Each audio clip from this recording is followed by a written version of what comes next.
एवं नाटितरौद्रचेष्टितविभो एवं नाटितरौद्रचेष्टितविभो श्रीतापनीयाभिध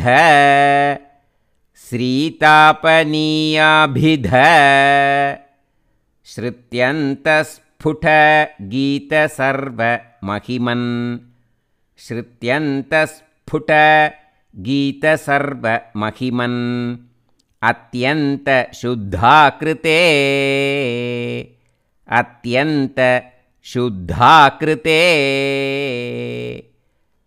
तत्तादृङ्निखिलोत्तरं पुनरहो तत्तादृङ्निखिलोत्तरं पुनरहो कस्त्वां परो लङ्घयेत् कस्त्वां परो लङ्घयेत् प्रह्लादप्रियहेमरुत्पुरपते प्रह्लादप्रियहेमरुत्पुरपते सर्वामयात् पाहि माम् सर्वामयात् पाहि माम्.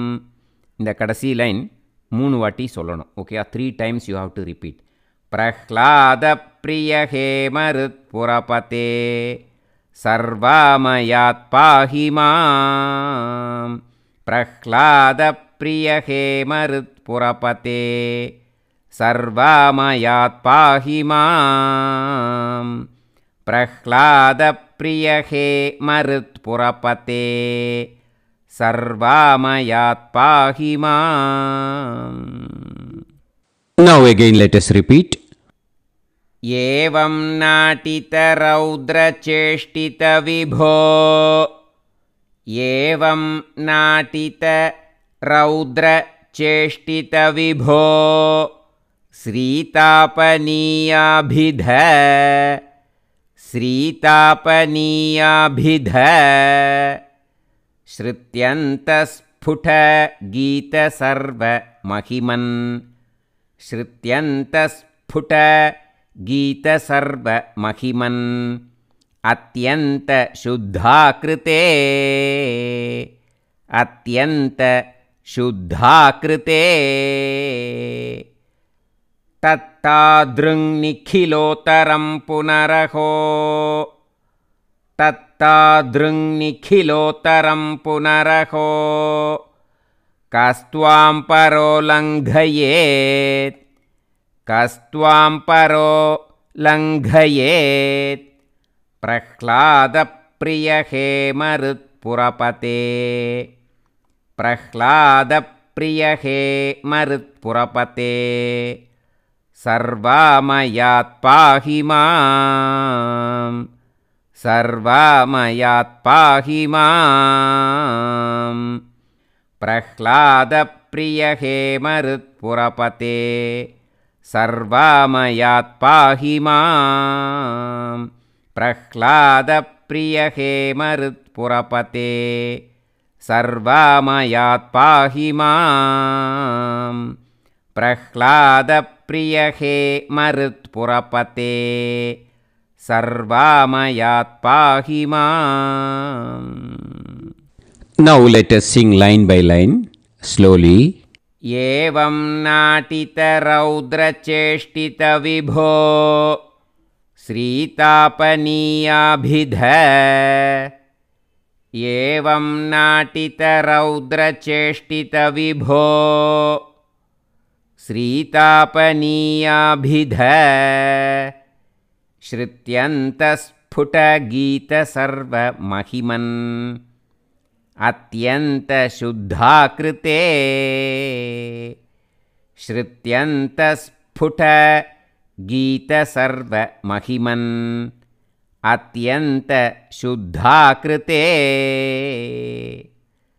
तत्तादृङ्निखिलोत्तरं पुनरहो कस्त्वां परो लङ्घयेत् तत्तादृङ्निखिलोत्तरं पुनरहो कस्त्वां परो लङ्घयेत् प्रह्लादप्रियहेमरुत्पुरपते मरुत्पुरपते सर्वामयात् पाहि मां प्रह्लादप्रिय हे मरुत्पुरपते सर्वामयात् पाहि मां प्रह्लादप्रिय हे मरुत्पुरपते सर्वामयात् पाहि मां.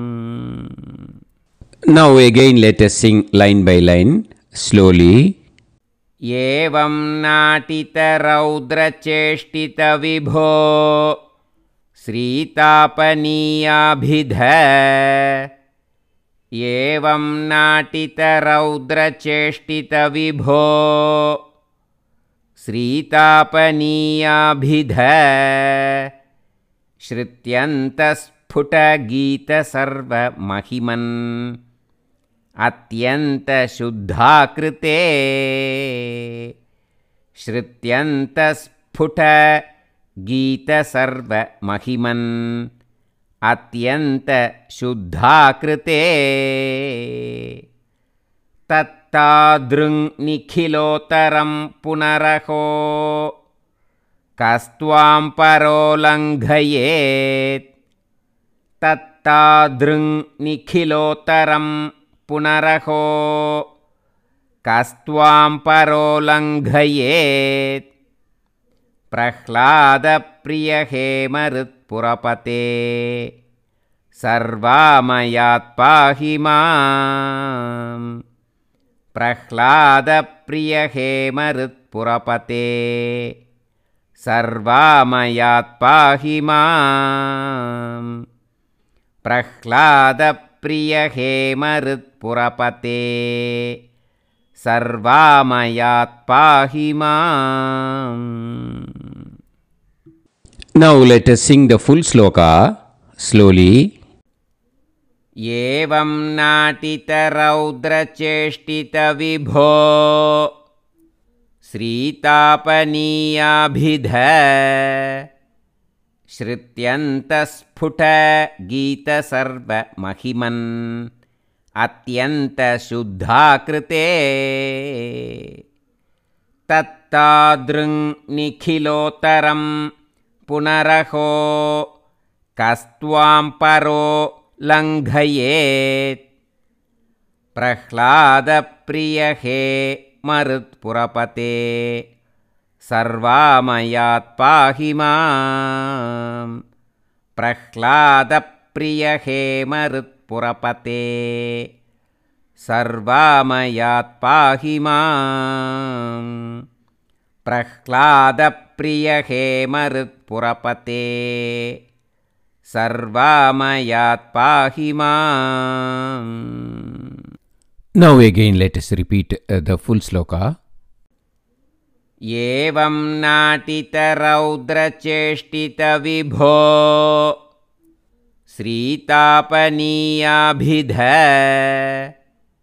श्रुत्यन्तस्फुटगीतसर्वमहिमन् अत्यन्तशुद्धाकृते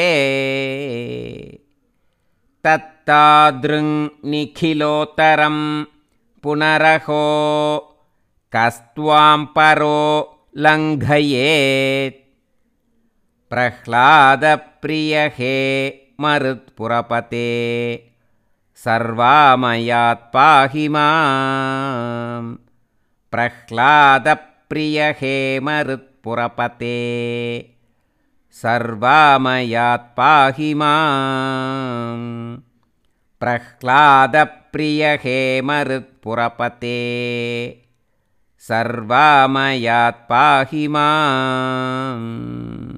And now let us practice how we should sing in the Parayanams. This version will be little bit faster, okay?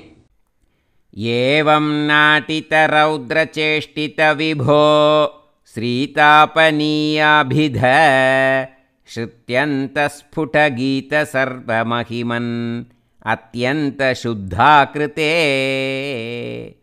तत्तादृङ्निखिलोत्तरं पुनरहो कस्त्वां परो लङ्घयेत् प्रह्लादप्रिय हे मरुत्पुरपते सर्वामयात् पाहि मां प्रह्लादप्रियहेमरुत्पुरपते सर्वामयात् पाहि मां प्रह्लादप्रियहेमरुत्पुरपते सर्वामयात् पाहि माम् उग्रं वीरं महाविष्णुं ज्वलन्तं सर्वतोमुखं नृसिंहं भीषणं भद्रं मृत्युं नमाम्यहम् कृष्णा गुरुवायूरप्पा चरणं सर्वत्र गोविन्दनामसङ्कीर्तनं गोविन्द गोविन्द।